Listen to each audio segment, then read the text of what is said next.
Mga kababayan, kamusta po? Si Kamanong po, nagbabalik na naman po muli para po magkomento po sa inyo dito po sa Tambayan mga kabayan. Samahan niyo po inyong lingkod, magkomentohan na po tayo mga kababayan.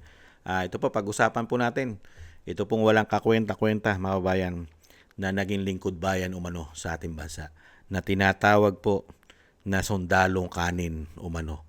At tinatawag din tong umano na pambansang asong ulol at pambansang himod. Mga kabayan, pambansang himod din daw po ito. Napakahusay daw po itong humimod umano. At pambansang balimbing din daw po ito, mga kabayan. Totoo kaya lahat yun? Yung mga bansag niya, mga kabayan. Muli po, pagkatapos po banatan si President Trump ng Amerika at kakasuhan daw po sa ICC, ngayon naman po, bumalik na naman po. Si Vice President naman po ang binabakbakan. At sinisigurado pa yata umano na talagang yung impeachment ng Vice President ay talagang kailangan na pong mangyari at matupad, mga kababayan, dahil gigil na gigil po sila sa totoo lang. Dahil pag hindi po nila na-impeach ng Vice President, pare-parehas po silang pupulutin sa kangkungan. At napakarami pong mga magnanakaw na mga politiko na magliliparan at magsisilayas para po hindi mahabol ang mga ninakaw nila umano. Kailangan nilang tumakbo para maitago ang mga ninakaw nila. Hindi kaya, pakinggan po natin ang sinatawag na pambansang sundalong kanin at pambansang asong ulol umano ng Pilipinas. Pakinggan po natin. Grabe yung comment. Sa February 6, meron at meron magpa-file. Hindi, kahit gustuhin man natin na mag-isa-isa itong iisahin na lang yung magpa-file, kaso hindi naman magkakasamang grupo yan eh. Iba't ibang personalidad, iba't ibang organisasyon. Kaya we will have to assume that different versions of an impeachment case against Sara Duterte will be filed. Ngayon, hindi naman problema yan kasi base nga dun sa ruling ng Supreme Court ay i-consolidate din naman yan eventually at magkakandak ng hearing sa House. Sa February 6, meron at meron magpa-file. Hindi, kahit gustuhin man natin na mag-isa-isa Yan po mga tambay. Antimano, sinisiguro na po niya sa February 6 daw po mga kabayan ay may magpapile na raw po, mga kabayan. Sino kaya magpapile? Yung grupo nila? Meron po kasing grupo ng Makabayan Black ngayon nahaharap po sa napakatinding akusasyon. Hindi po ba? Ang Makabayan Black. Ngayon po, sila po ngayon ang sinasabing nasa karma list. Hindi po ba? Dahil nga po sa mga kabataan na nare-recruit nila at nachuchugi. Sino kaya magpapile ng impeachment? Yung isa po yan, yung grupo ng Makabayan Black, simbahan, at mga korap na mga politiko, umano. Hindi po ba? At syempre, ang grupo po nito na tinatawag na pambansang sundalong kanin, umano. At pambansang asong ulol, umano. Pakinggan po natin si Cara David, mga tambay. Baka po nabibilang dyan si pambansang Do you see kanin. this way? Magandang gabi po sa inyong lahat. How are you, UP Diliman? Buhay pa ba kayo? Siyempre buhay kayo kasi hindi kayo kurakot. Mga kurakot lang ang mamamatay. 4 pa lang napapatay ko eh. 4 na ba? Gusto natin mas marami pa, Gian, di ba?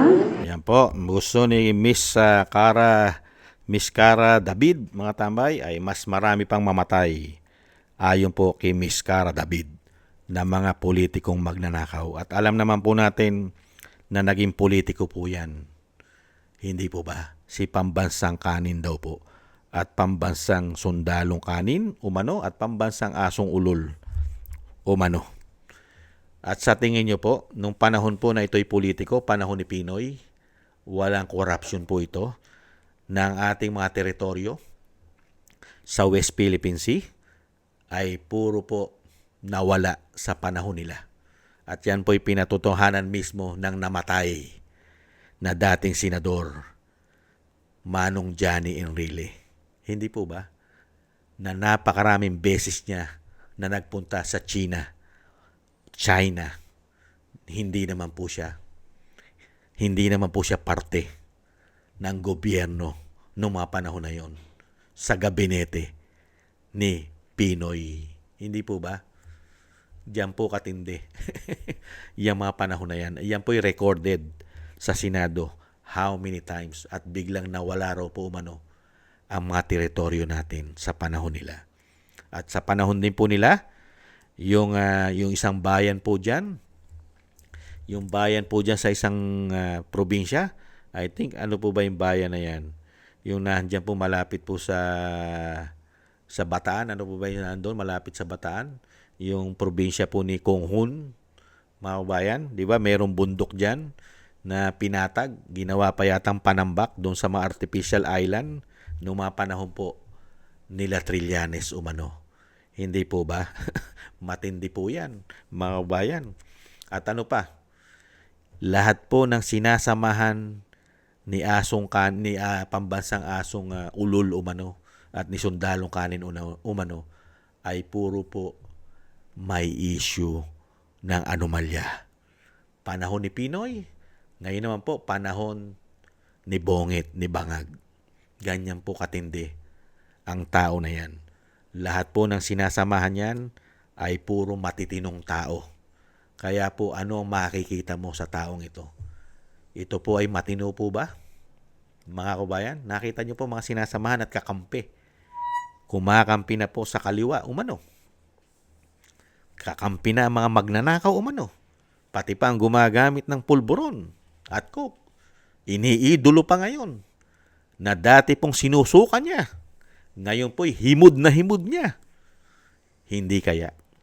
Kaya wala pong kakwenta-kwenta yata umano ang taong ito. Dahil isinusuka na po ito eh. Sa totoo lang, sinusuka na po ito. Kahit po sa Caloocan, mayor na lang, sinuka pa siya ron. Ni hindi man lang siya nanalo. Samantalang kaalyado siya ng administrasyon. Ni hindi man lang siya nanalo yata umano ron. Sa Caloocan, mayor na lang. Kaya nga sabi ng ating mga kababayan, baka sa susunod, tatakbo po yan, mga kababayan, presidente ng TODA o kaya barangay captain umano. Baka hindi pa rin daw manalo, mga kababayan. Ganyan po katindi ang tiwala ng taong bayan sa tao na yan. Kaya nga po nakapagtataka eh. Tiwalang-tiwala pa po dyan umano ang malalaking mainstream media. Hindi po ba? At nagtitiwala po dyan ang gobyerno. Dahil ginagamit po nila ang kasinungalingan umano ng tao na yan. Ginagamit nila. Kinukuhanan po nila ng mga impormasyon pa umano para po sa pagpapabagsak sa mga Duterte. At yan, akala mo kay tibay-tibay na mga hawak nila ebidensya, mga kabayan, at talagang akala mong gigil na talagang sila na mismo ang magdidesisyon sa impeachment ng Vice President na wala mala nakita kay Bonget at kay Bangag. Ganyan po katindi ang tao na yan. Kaya nga po, kahit nga po si Kamanong, hirap po na pagtuunan po ng pansin ng tao na yan. Unbelievable. Kaya lang natin na pag-uusapan dahil po binabakbakan at pilit po na itinatanim po sa mga nakakapanood sa taong yan na tama sila at mali ang ginawa ng Vice President. At kailan po naging tama ang mga tao na yan na wala po tayong nakita na legasiya na ginawa ng mga hindot na yan. Meron po ba? Ano po ang ipagmamalaki ng isang Antonio Trillanes sa mga Pilipino? Maliban po na magpunta at nawala ang ating mga teritoryo sa panahon nila. Hindi po ba, mga kababayan? Kaya nga po nakakalungkot po, mga kababayan, ang nangyari po sa ating bansa, mga kababayan. Yun. Katulad po ng ginawa nila noong panahon ni Pinoy, yung sinasabi natin sa Zambales. Zambales po yun, di ba? Yung mga bundok doon, naging panambak at kumita pa ang mga nasa Zambales, mga congressman yata dyan at gobernador. Hindi kaya? Yan po ay mga teritoryo yata yan ng nila J. Kong Hun, mga kabayan, ang Zambales. Hindi po ba? Yan po mga kabayan, ang walang kakwenta-kwenta po, pero po pinag-uubra para lang po masabi na tama ang mga tao na ito na tinatawag na pambansang kanin, sundalong kanin at pambansang asong ulol ng Pilipinas. Mga kababayan, pilit po nilang kinukuhanan po yan. Diyan ka magtataka kung sino po yung napakaraming pagkakamali at ginawang kapalpakan sa bansa ay siya pa na kinukuha ng gobyerno ngayon ng binagong Pilipinas. Lahat na po, nagsama-sama na po silang lahat ng mga sinusuka umano ng majority ng taong bayan. Thank you po mga kabayan sa mga nakagusto po ng ating Tambayang Makabayan sa YouTube at TikTok at ganoon din po sa ating mga subscribers. Thank you po at sa mga nagko-comment, like, share, and subscribe. Mabuhay po kayo. Shoutout po sa inyo lahat. At thank you po sa mga nagbibigay po ng tulong kay Tatay Nick ng Canada, kay Balance Vision TV, Gay at Shena, kay Annie Jo, kay Eric Hershio ng Canada, Jake Yahut ng California, USA, Gina Ray ng Berlin, Germany, Julieta Celona ng Sydney, Australia, at si Jobilin Watanabe, si Jem Aris ng United Arab Emirates. Thank you po sa inyo mga kabayan. Ingat po, lalo-lalo po sa inyo po mga paggawa. At syempre po yung ating pong dasal at panalangin na ang ating buong sambayanan at ang pamilya Duterte, ang ating Vice President, ganoon din po ang dating Pangulo na tayo pong lahat ay maingatan sa kapahamakan at makalabas na po sa lalong mabilis ang dating Pangulo. Maraming salamat po muli mga kabayan. Ingat po. God bless po sa inyong lahat. God bless po sa atin. Taste lang po. Bye-bye.